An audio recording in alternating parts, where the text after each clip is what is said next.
보시고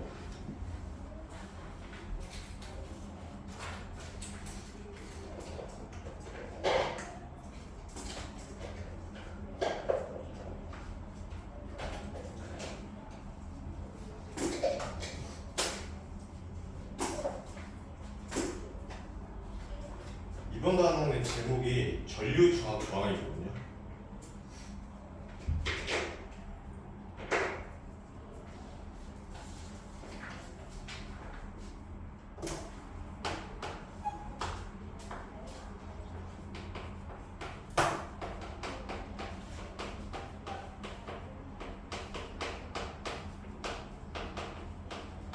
우선 여기서 저항의 개념이 전류와 전압에 비해 좀 어려운 내용이니까 저항을 뒤에 설명을 하고 먼저 전류와 전압에 대해서 알아볼게요.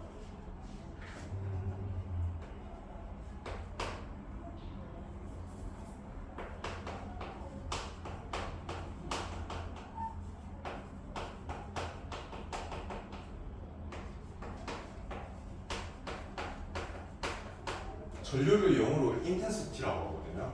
그래서 앞글자 I를 따서 기호로 표시를 하고 개념을 이야기를 하면 전하의 흐름이라고 이해를 하시면 돼요. 그리고 기호로는 A를 암페어라고 읽고 그리고 이 뒤에 있는 단위를 밀리암페어라고 읽고요. 밀리가 무슨 뜻을 가리키는지 아시죠? 자, 모르시는 분을 위해 제가 적으면 10의 마이너스 3승을 이야기를 하거든요. 그리고 이보다 더 작은 단위를 마이크로라고 해요.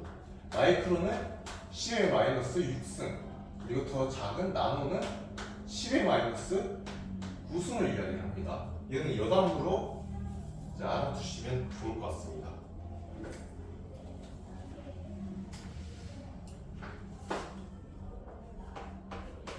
도성 내의 전자의 이동이 어떻게 되는지 알아볼게요.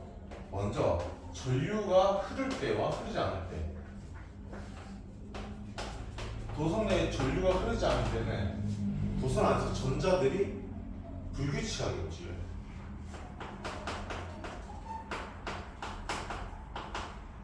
그런데 전류가 흐르는 경우 도선 내에서 이때는 전자들이 마이너스 극에서 플러스 극으로 규칙적으로 움직입니다.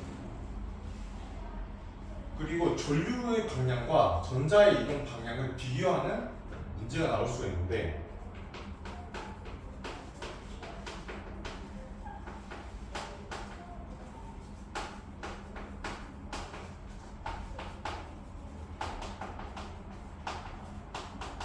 자, 회로도를 이용해서 한번 그려볼게요.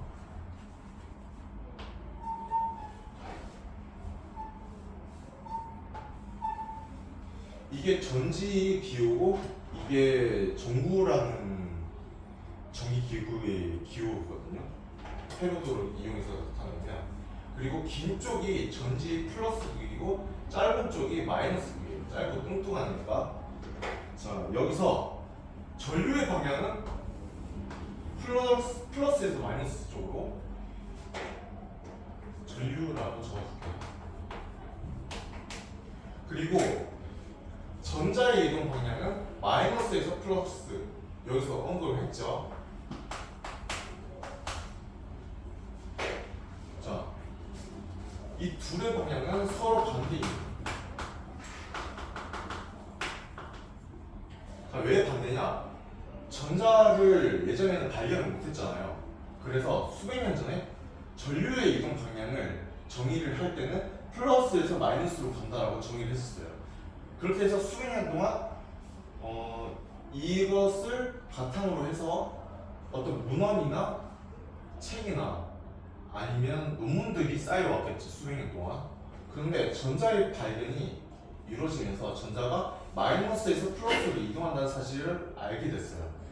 그래서 과학자들이 전류의 방향을 전자의 방향과 같이 이제 동일하게 바꿔야 될까 고민을 했는데 그렇게 하기에는 수백 년 동안 해왔던 거를 완전히 다 뒤바꿔야 되잖아요. 뒤바꿔야 되기 때문에 사회적 비용이 어마어마하게 든단 말이에요. 그래서 전류의 방향을 그냥 전자와 반대 방향으로 그냥 두자, 이렇게 과학자들이 정리를 했습니다. 이런 역사적 사실이 있다는 것을 여러분들 아시면 좋을 것 같고, 그다음에 전류의 세기.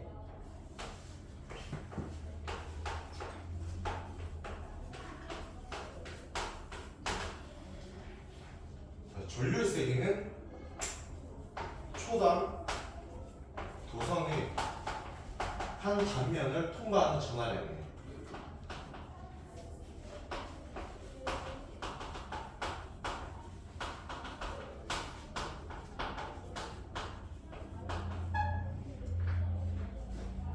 우선 전류의 세기 중에 기본에는 1A라는 전류 세기에 대해서 정의를 하면 초당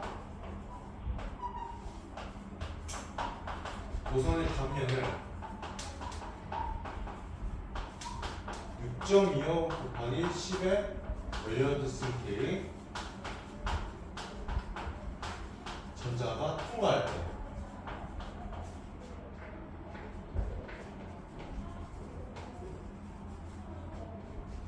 이때 전류의 세기를 의미를 합니다.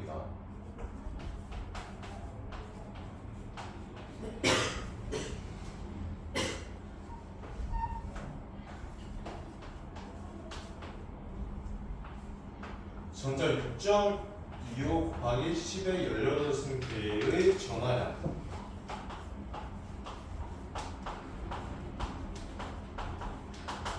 이 전하량을 1쿨롱이라고 읽습니다. 그런데 이제 쿨롱의 단위를 이 암페어라는 단위로 바꾸고 싶단 말이에요. 근데 여기서 보면은 초당이라는 말 있잖아요. 이 초당이라는 것은 1초당을 의미를 하는 거죠. 그래서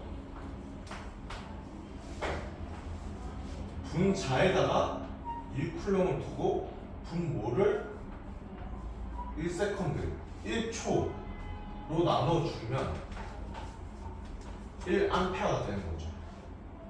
쿨롱에다가 이제 단위 시간을 나눠주게 되면은 1암페어가 된다는 거. 자, 그리고 두 번째, 전압에 대해서 알아볼게요. 전압을 왜 V라고 나타내냐? 전압이 영어로 볼티지라고 하거든요. 그래서 앞글자 V를 따서 기호로 V로 나타냅니다. 전압은 전류를 흐르게 하는 능력이라고 정의를 합니다.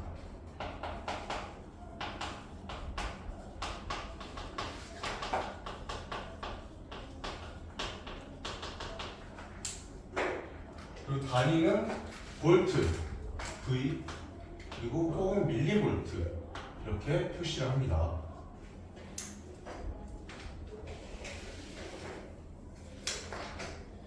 전압을 비유를 할 때 보통 디귿자 수조로 비교를 많이 하게 되는데, 디귿자 수조 왼쪽에는 이 정도로 이제 물의 높이를 만들어 놓고, 오른쪽에는 이 정도 물의 높이를 만들어 놔요.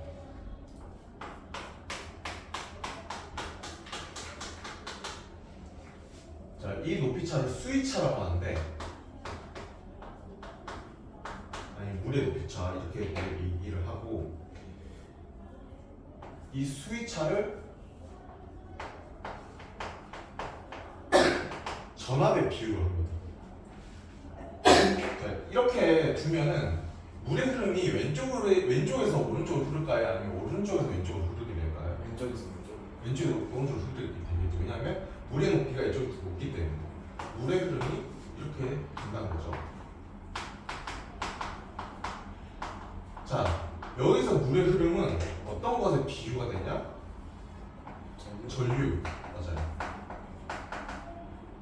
자, 전류의 비유가 된다는 것을 안다면 이쪽과 왼쪽과 오른쪽 각각 어떤 극인지 알 수가 있겠죠. 자, 물의 흐름이 왼쪽에서 오른쪽으로 가요. 그러면 전류가 왼쪽에서 오른쪽으로 간다는 말과 같은 말이죠. 그러면 전류의 방향이 플러스에서 마이너스로 간다고 했으니까 이쪽이 플러스 극이라는 것에 동의를 하세요? 네. 그리고 이쪽이 마이너스 극이고 비유를 할 수가 있는 것이죠.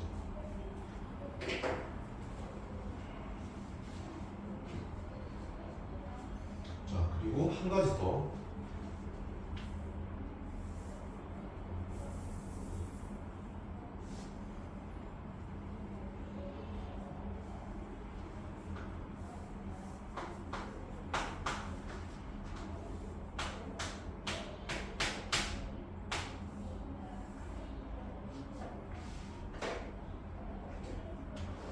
왼쪽은 그냥 그림이고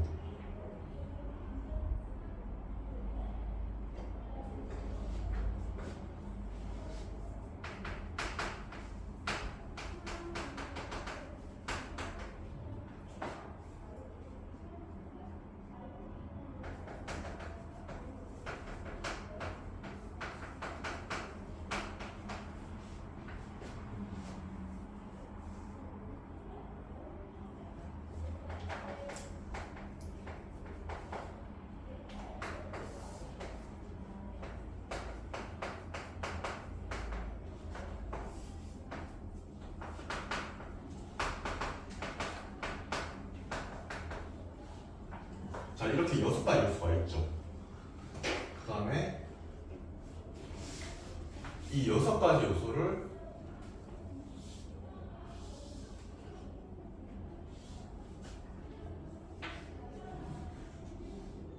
한번 대응을 해보는 회로도를 그려볼 거예요.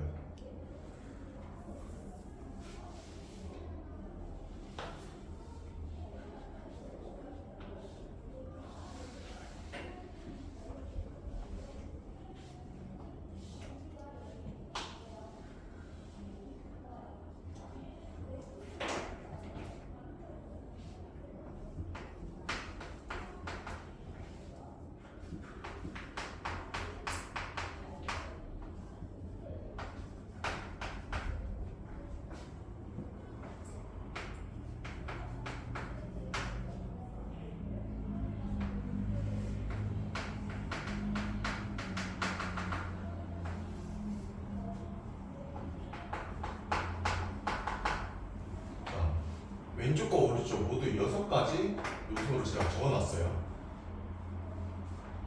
위치에 맞게 제가 이제 대응을 할 수 있다는 건데,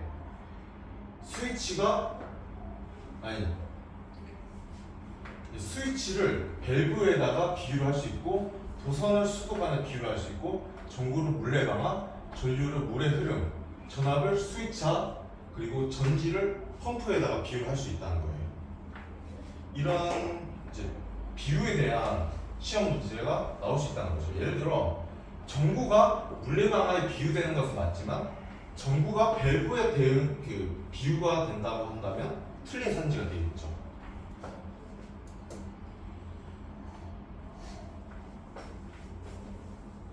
그리고 전류에 대해서 이야기를 한번 해볼 건데, 뒤에서 문제 4번에 대한 내용이에요. 자, 예를 들어 이런 마른 목골에 도선이 있어요. 먼저 10A라는 전류의 세기를 시작을 합니다. 그런데 10A가 전류 세기가 1로도 가고 1로도 갈 거 아니에요, 전류가. 그러면 전류의 세기가 나눠지게 돼요. 만약에 여기서 6A라고 하는 전류의 세기가 흐른다고 한다면 여기는 4A라는 전류 세기가 흐른다는 거죠. 그리고 여기 다시 모일 때는 6-4해서 10A라는 전류 세기가 흐른다. 이거를 알고 계시면 좋겠습니다. 제가 뒤에서 한 번 더 설명을 할 거예요. 그러면 여러분들은 151쪽을 펴셔서 1번부터 8번까지 푸시면 되겠습니다.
시간 더 필요하잖아.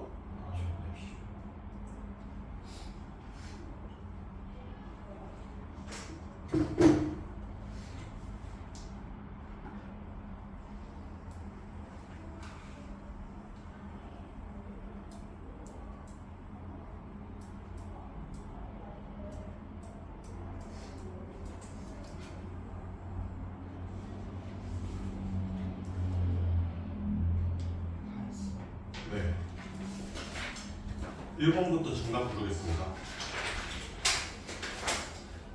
1번에 3, 2번에 5x5, 3번에 3, 4번에 30A, 네. 30A. 30. 네. 한 점으로 흘러 들어간 전류의 세기의 합은 흘러나가는 전류의 세기와 같다. 5번에 4,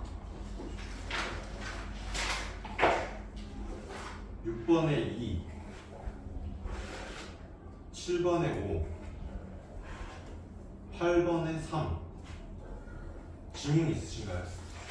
그거 4번에 이유가 뭐라고? 한 점으로 흘러 들어간 전류의 세기의 합은 한 점으로 흘러 들어간 전류의 세기의 합은 흘러나가는 전류의 세기와 같다. 제가 아까 설명한 게 이거예요.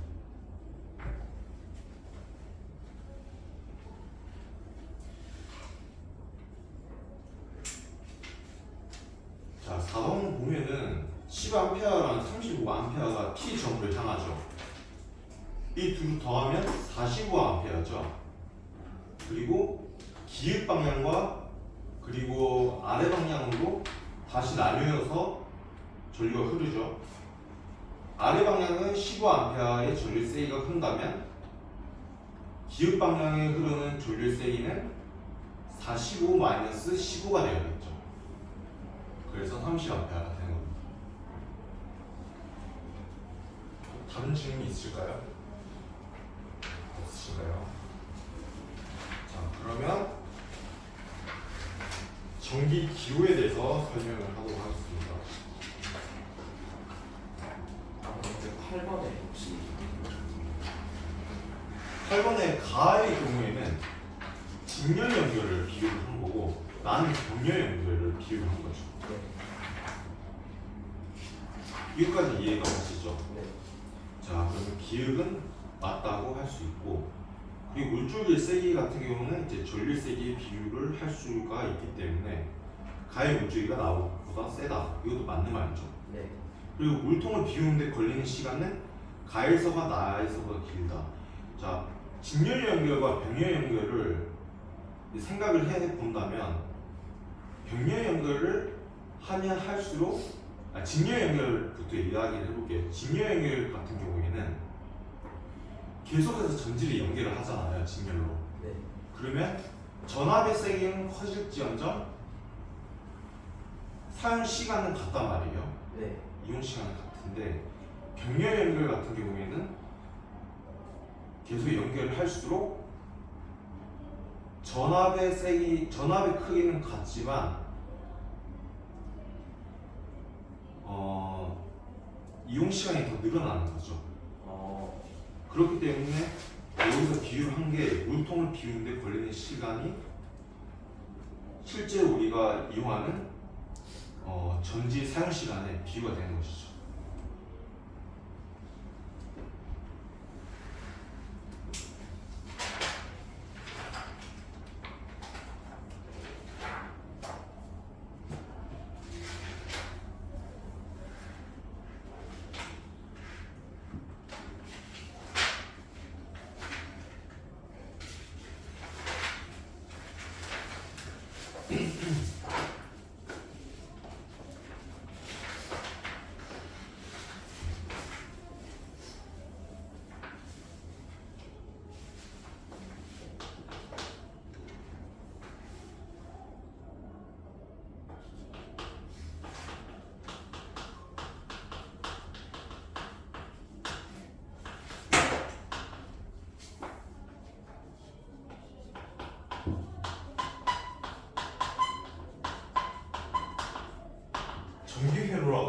여러 가지 전기 기구들을 전선으로 혹은 도선으로 연결한 거를 이야기를 하는 거죠.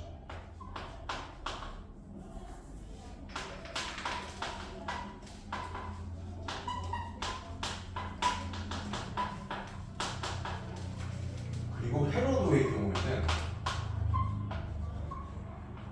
전기 기구들을 기호로 나타내고, 그리고 도선을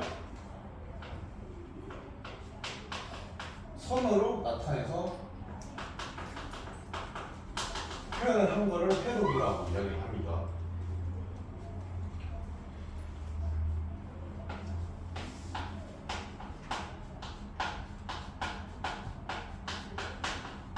여러분들이 잘 알아두셔야 될 것이 전기 기호들인데, 자, 전지부터 시작할게요.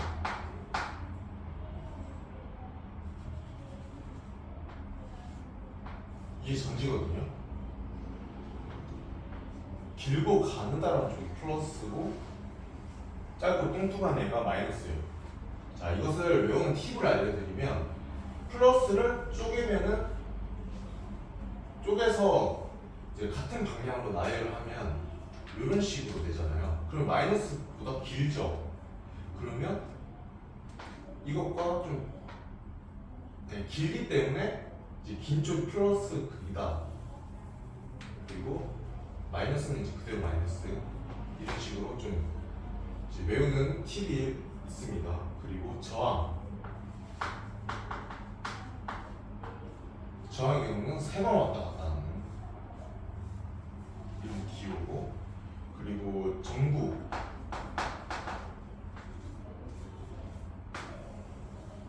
정부처럼 생겼죠. 그리고 스위치.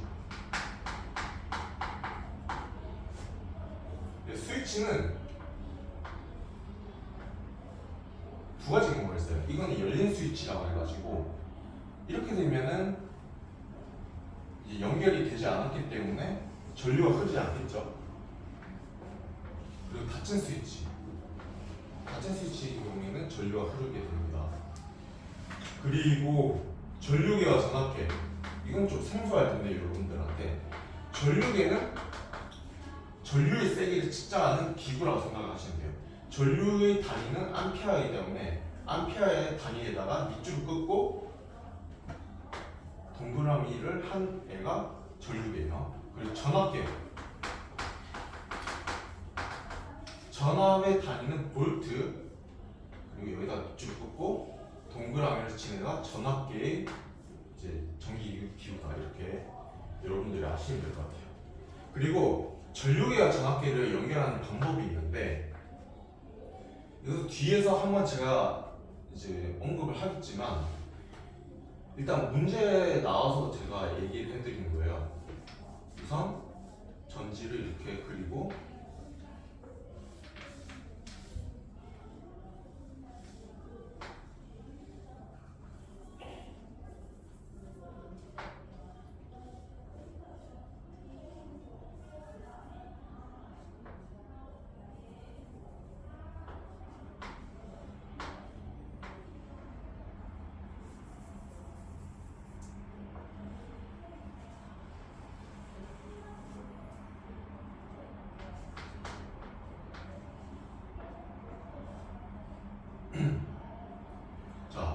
우선 전압계부터 이야기를 할게요.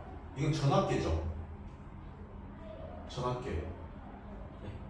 전압계는 직렬 연결이 지금 되었을까요? 병렬 연결이 되었을까요? 병렬이죠. 그러면 전류계는요? 직렬이죠. 전류계는 무조건 직렬로 연결해야 되고, 전압계는 병렬로 연결해야 돼요. 자, 이것을 외우는 팁을 알려드리자면, 전류를 I라고 하는 기호로 나타낸다는 거예요.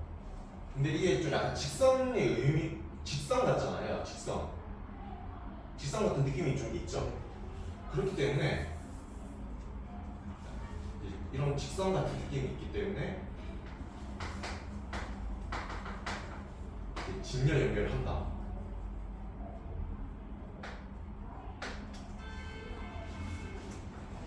이렇게 여러분들이 좀 연상을 해서 외우시면 도움이 될 것 같고, 병렬 연결 같은 경우는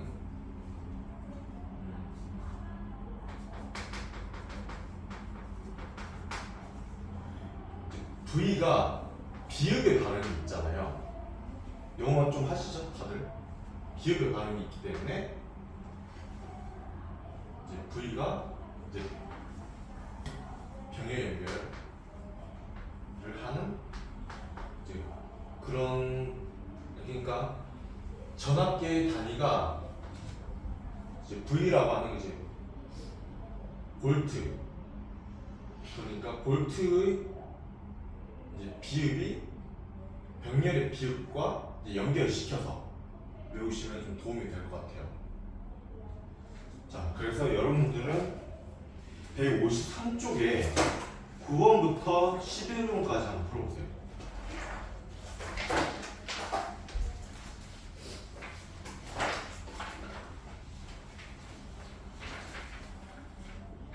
부터 11번까지 푸시고 쉬는 시간 잠깐 갖도록 하겠습니다.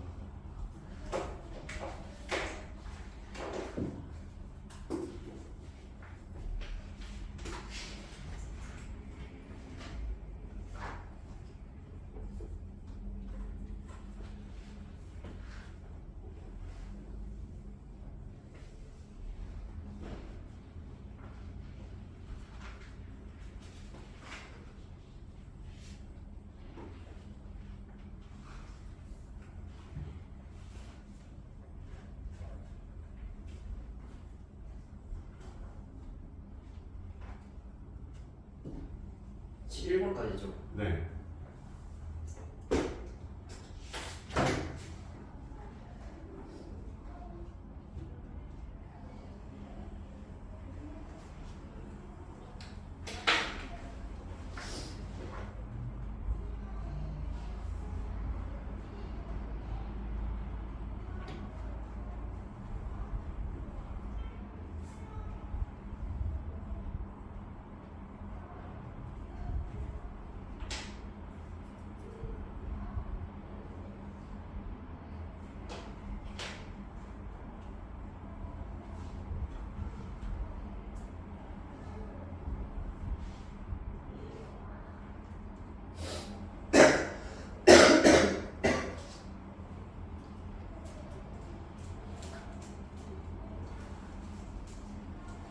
다 푸셨죠?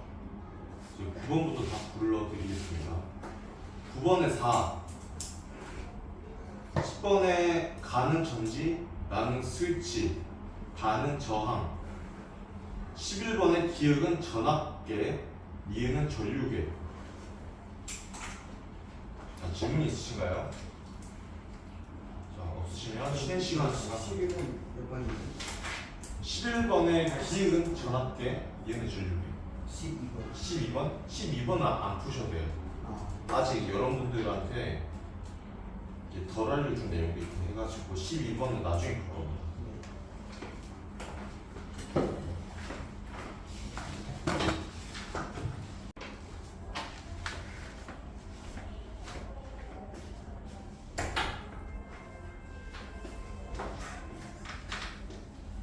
여러분들은 135페이지 펴시면 됩니다. 전류계와 전압계에 대해서 알아볼게요.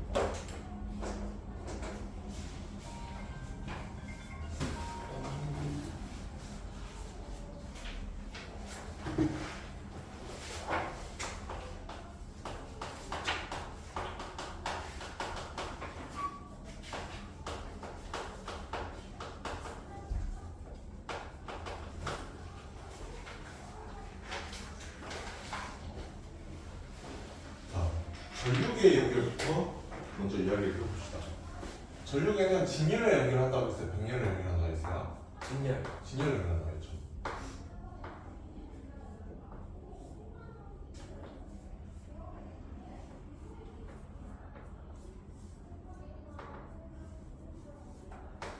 이런 식으로 연결한다. 그리고 이게 전류계.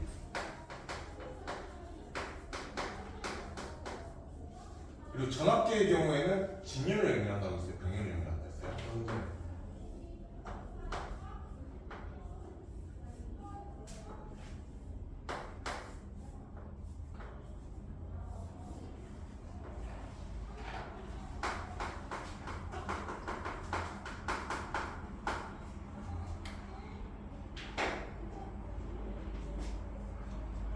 어떤 기구든 간에 측정하기 전에 영점 조절을 먼저 해야 되잖아요. 왜냐하면 아무것도 하지 않은 상태에서 어떤 숫자를 밝히게 되면 측정값이 부정확하기 때문이죠. 예를 들어서 전류계가 전압계뿐만 아니라 저울 같은 경우에도 아무것도 올려놓지 않은 상태에서는 0으로 가리키고 있어야 되는데 그래서 먼저 전류계와 전압계를 사용하기 전에 해야 되는 거 첫 번째가 0점 조절하는 것입니다.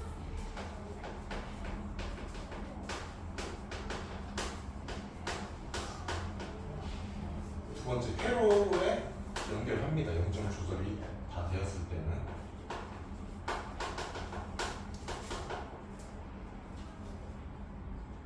회로 연결할 때 주의할 점이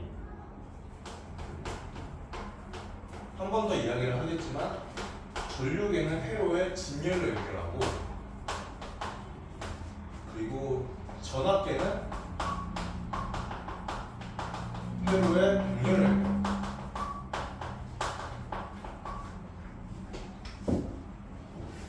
두 번째,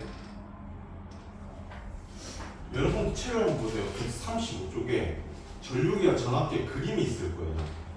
보면은 숫자 적혀져 있는 게 단자라고 보시면 되거든요.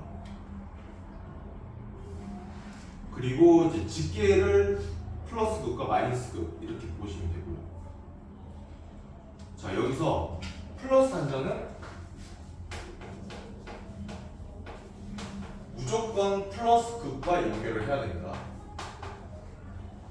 그리고 마이너스 단자의 경우에는 세 종류가 있을 텐데 이 세 종류 중에 하나를 고르는 거예요. 마이너스 단자는 마이너스 그쪽에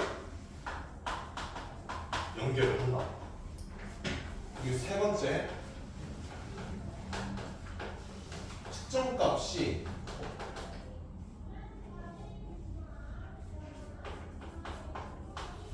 예상을 할 수 없는 경우에는 가장 큰 마이너스 단자에 연결.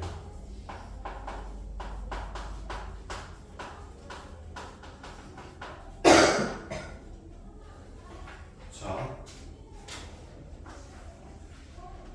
전류계나 전압계의 경우에 일단 플러스라고 되어 있는 곳이 플러스 단자인데 이곳에는 이제 플러스 그쪽의 집계를 이제 찍어야 되는 거예요. 그리고 마이너스 단자는 전류계를 이야기하면 50mA 그리고 500mA, 5A의 마이너스 단자가 있는 것이고 그리고 전압계의 경우에는 마이너스 단자가 3V, 15V, 30V 이렇게 세 가지가 있습니다. 각각.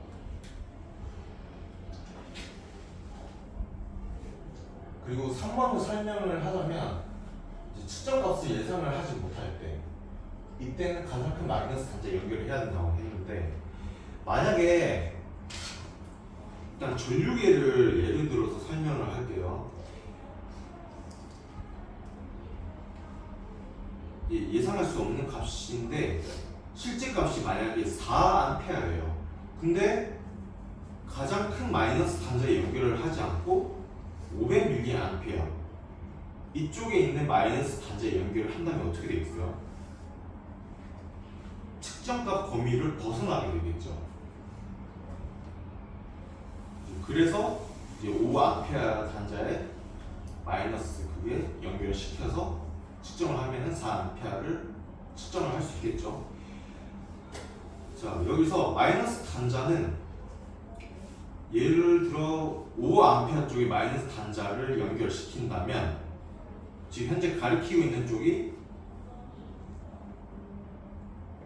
3A, 300mA, 30mA 쪽이죠. 그러면 어떤 숫자를 읽어야 될까요?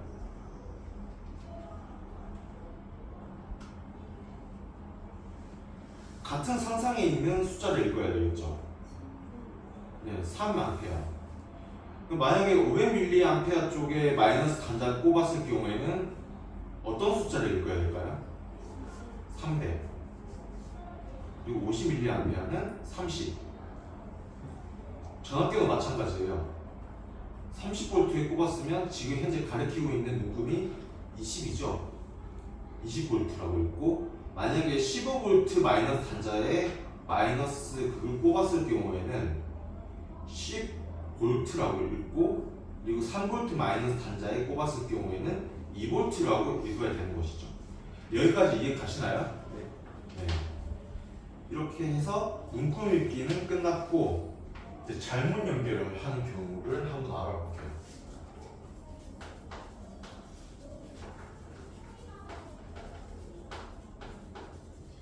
자, 마이너스 단자의 경우에 플러스 단자에 꼽는 경우, 그리고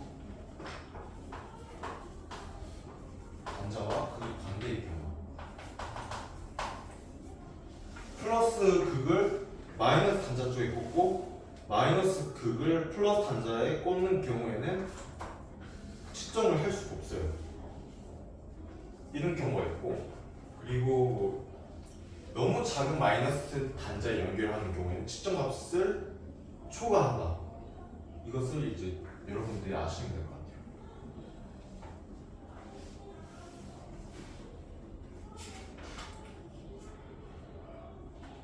자, 그러면 여러분들이 154쪽을 펴서 13번부터 20번까지 풀어보시겠어요?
선생님, 네. 17번에 네. 왼쪽 그림 있잖아요. 네. 그 마이너스에 50mA 연결된 거죠.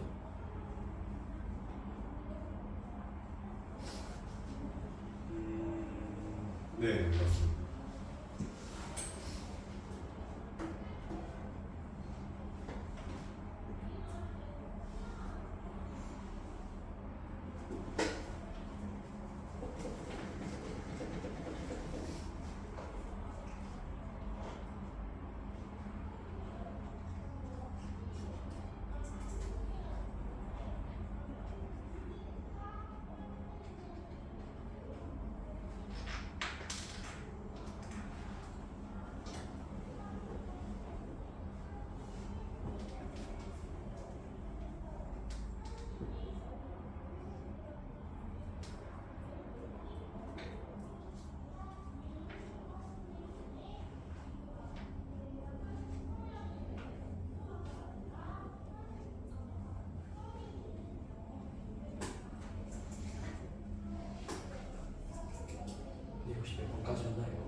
개인지 알 수 있을까요?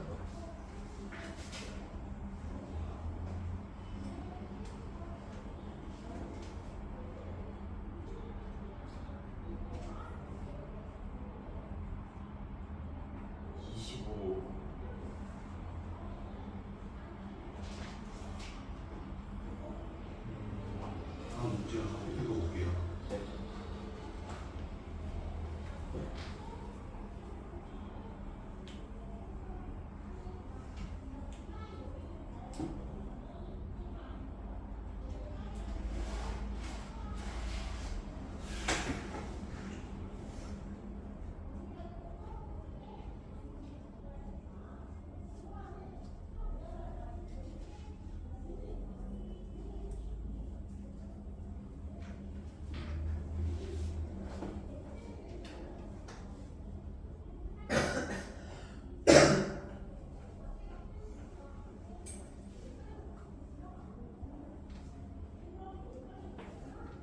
이 가장 바깥쪽 숫자가 네. 1과 2라고 생각하시면 돼요. 아, 네.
시간 더 필요하신 분 계신가요? 없으면 정답 부르겠습니다. 13번에 4, 14번에 2, 15번에 5, 16번에 1, 17번에 5, 18번에 1, 19번에 3, 20번에 4. 질문 있으신가요?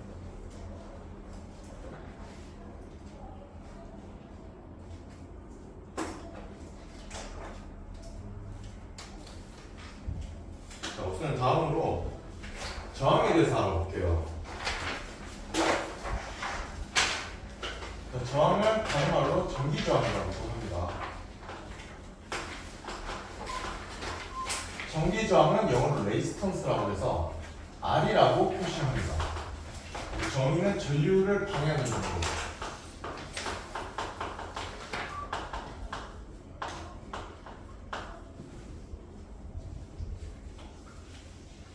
그리고 단위는 옴이라는 단위를 사용을 합니다. 자, 그러면 1옴이 어떤 정도의 전기 저항이 세기일까? 자, 도선에 1V의 전압과 1A라는 전류 세기를 흘려주었을 때 이때 도선의 저항이라고 생각하시면 돼요. 그럼 저항의 발생 이유를 한번 알아봐야겠죠. 원인. 자, 전자가 이동을 하게 되잖아요. 전류가 흐를 때. 이 전자가 이동할 때 도선 내에 있는 뭐와 충돌을 하겠죠? 원자와 충돌을 하게 되겠죠.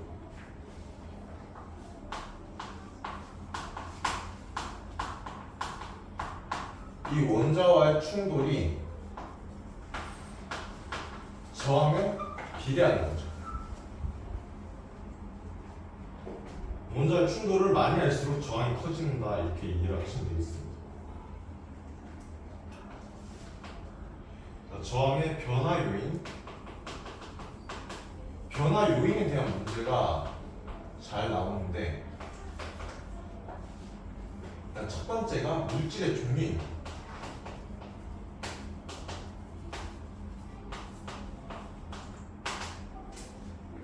자, 원자 배열이 달라서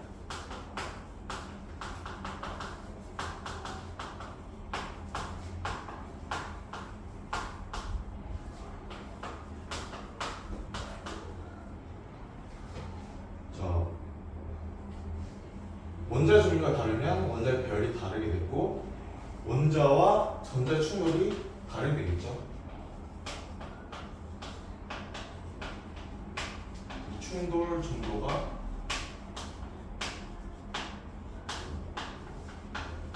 달라지게 되면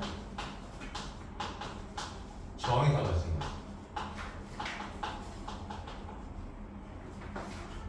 물질의 종류가 전류가 얼마나 잘 통하느냐에 따라서 도체와 부도체 혹은 절연체로 나눌 수가 있어요. 일단 도체는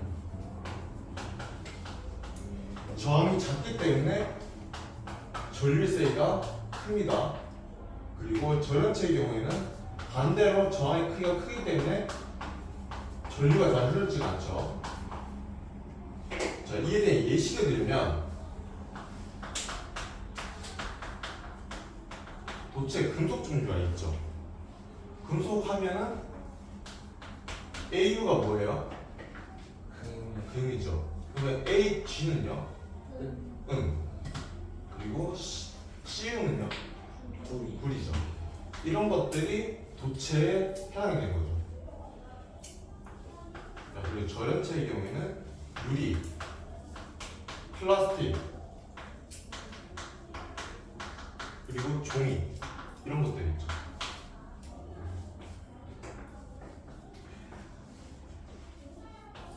그리고 두 번째와 세 번째를 동시에 설명을 할 건데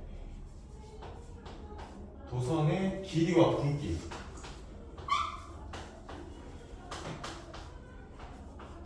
자, 길이부터 먼저 이야기해 봅시다. 도선의 길이가 길어진다는 것은 그만큼 더 전자가 멀리 가야 된다는 얘기죠. 그렇기 때문에 충돌 횟수가 증가할까요? 아니면 감소할까요? 감소? 아니, 더 많이 가야 되죠. 그러니까 1m를 원래 갔으면 되는데 2m를 가야 됐어요. 그렇게 되면 충돌이 더 많이 일어날까요? 아니면 적게 일어날까요? 더 많이? 많이 나죠. 충돌 횟수가 일어나죠. 그렇게 되면 전류세가 감소하게 되는 거겠죠. 그래서 어떤 결론을 낼 수 있느냐? 길이는 저항에 비례한다. 이런 결론을 낼 수가 있는 것이고, 이번에는 굵기입니다. 굵기. 굵기가 증가하게 되면은 자, 충돌 횟수가 어떻게 될까요? 자, 비유를 한번 해봅시다. 만약에 1차선 도로에 있다가 4차선 도로가 이제 눈앞에 만나게 됐어요. 그러면은 어떻게 될 것 같아요? 좀 편하게 다닐 수 있지 않겠어요? 그 충돌 횟수가 적어지게 되겠죠. 그럼 전류세가 커진다. 이렇게 좀 비유적 표현을 통해서 이제 외워두시면 도움이 될 거예요. 그래서 굵기는 저항액보다 반비례한다 이런 결론을 낼 수가 있는 것이죠. 자, 여러분들한테 한 문제를 한번 내볼 거예요.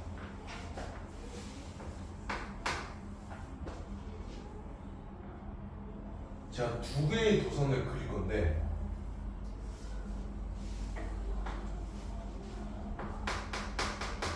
자, 첫 번째 도선의 단면적이 S, 길이가 L이에요. 그리고 두 번째 도선은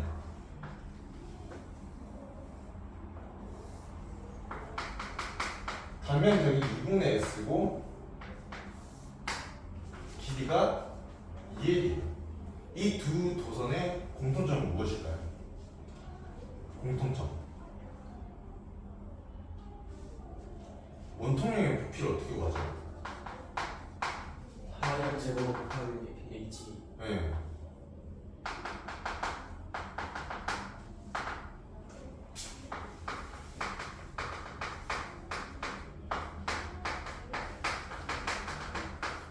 이거 아니에요? 네. 맞죠? 그러니까 이 두 도선의 공통점이 바로 부피가 같다는 거죠. 동의하시나요? 네. 자, 그럼 부피가 같으면은 저항도 같을까요? 아니 왜요? 왠지 그럴 것 같아. 왠지 그럴 것 같아요. 일단 답은 맞췄는데 왜 그런지 알아야 돼요. 자, 왜 그런지 여기 나와 있습니다.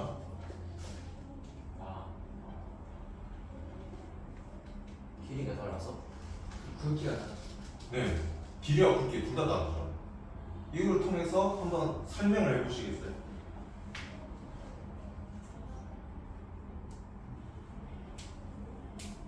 자, 차근차근하게 일단 길이부터 봅시다. 길이. 얘를 A 도선이라고 얘를 B 도선이라고 했을 때 길이가 어느 게 더 길까요? B. B가 몇 배 더 길죠? 두 배. 네. 두 배가 길면 저항도 두 배가 더 커진다고 보시면 되죠. 길이는 저항이 비례하니까. 자, 그리고 이번에는 굵기. 굵기는 어디가 더 굵죠? A. A. A가 두 배 더 굵죠.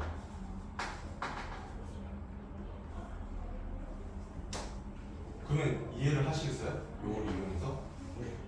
그러면 A랑 B 도선 중에 어느 쪽이 얼마만큼 더 저항이 클까요? B가 B가. 4배. B가 4배. B가 A보다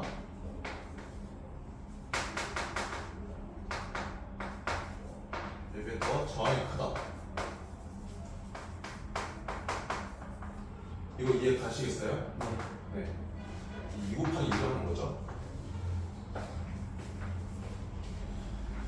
자, 그러면 여러분들은 156쪽을 펴서 21번부터 26번까지 보시면 되겠습니다.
다 하셨나요?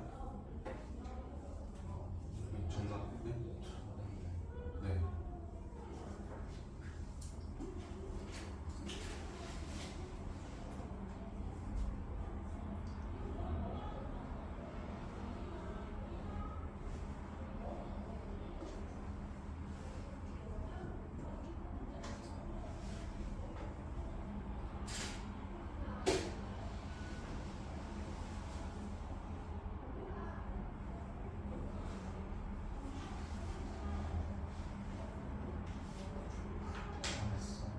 네, 정답 볼게요. 21번에 4, 22번에 5, 23번에 3, 24번에 1, 25번에 5, 26번에 4옴, 네. 4옴, 4, 5. 4옴. 질문 있으신가요?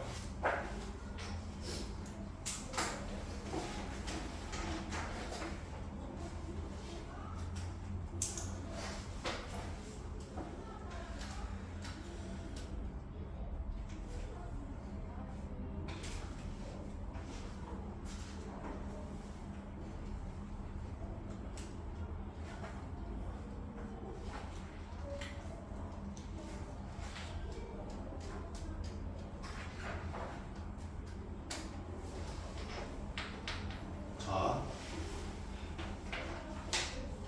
몸의 법칙에 대해서 좀 간략하게 설명을 하고 오늘 끝내도록 할게요. 혹시 오늘 추가 숙제를 나가는 게 있을까요? 아니, 숙제 없습니다. 그냥 워크북만 작성을 하네요. 그 워크북 어디를 정리를 해야 될지는 제가 문자로 발송을 해드릴 거예요. 네.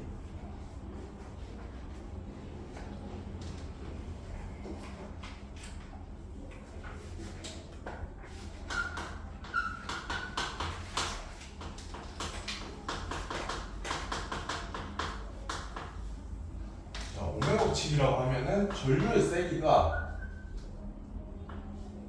전압의 크기에 비례하고 전류의 세기가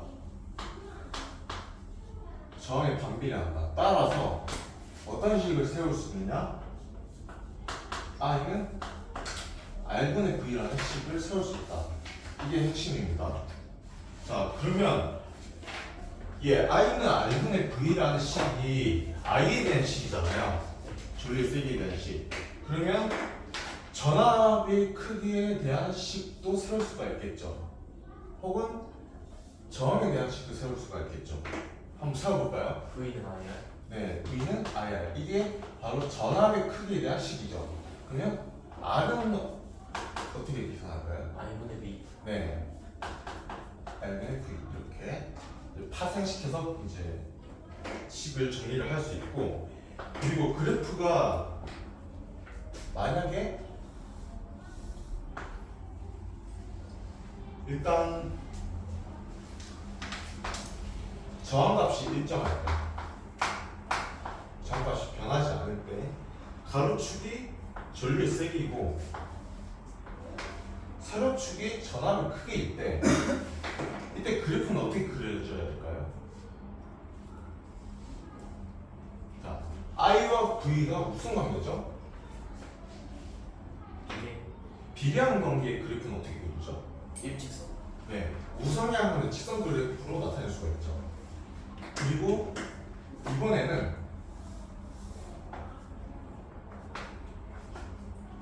어떤 값을 일정하게 하느냐? 전류 세기를 고정을 시키고, 그 다음에 가로축을 저항의 크기, 세로축을 전압의 크기라고 했을 때, 이때는 그래프를 어떻게 그려야 될까요?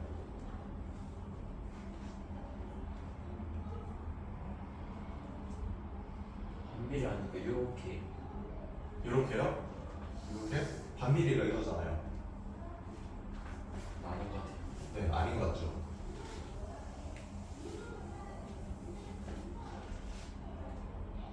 자, R과 V를 보시면 되죠.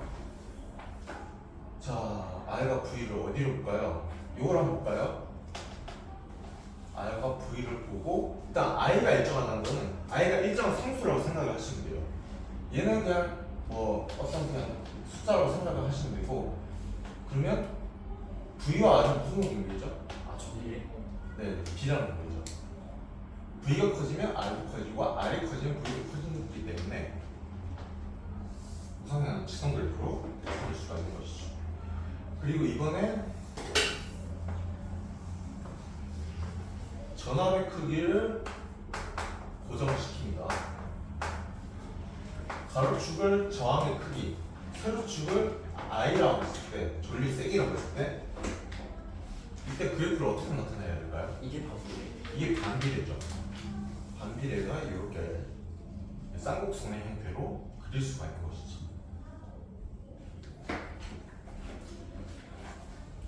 자, 오늘 법칙 이게 식변형이고 그리고 여러분들한테 만약에 문제를 하나 냈다고 한다면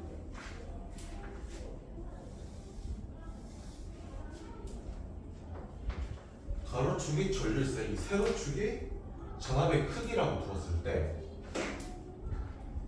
두 가지 그래프를 그릴 거예요. A 그래프, 파란색이 B 그래프예요. 자, 여기서 저항의 크기가 어디가 더 크냐? 이것을 묻는 문제가 나온다면 어떤 그래프에서 더 크죠? 저항의 크기가. 자, 이 두 그래프의 차이점이 뭐예요? 수학적으로 차이점. 기울기죠. 기울기부터 시작을 합니다. 자, 기울기가 가로분의 세로예요? 아니면 세로분의 가로예요? 가로분의 세로죠. 아이분의 D 네. I분의 V. I분의 V는 뭐죠? R R이죠. 그럼 기울기가 즉 저항의 크기라는 얘기죠. 그러면 A 그래프와 B 그래프 어느 쪽이 저항이 더 크다는 걸 알 수가 있죠? A A가 더 크다는 것을 알 수가 있는 것이죠. 자, 그럼 이번엔 반대로 자 이번에는 가로가 V, 세로가 I. 빨간색이 C 그래프, 파란색이 D 그래프라고 했을 때 어느 쪽이 저항이 더 크죠?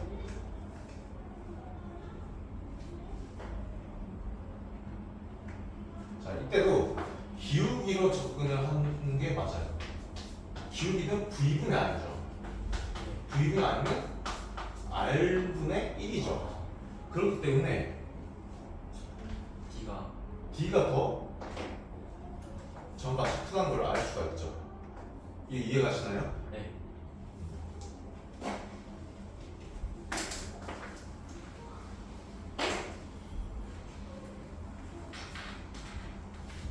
자, 이렇게 해서 오메가 법칙의 좀 핵심 부분을 좀 빠르게 훑어봤고 다음 시간에는 오메가 법칙을 이용해서 계산하는 문제 이제 저항의 진영 연결 이때 전류의 세기와 전압의 크기 계산 그리고 저항값을 어떻게 계산할지 그것을 알아보도록 하겠습니다.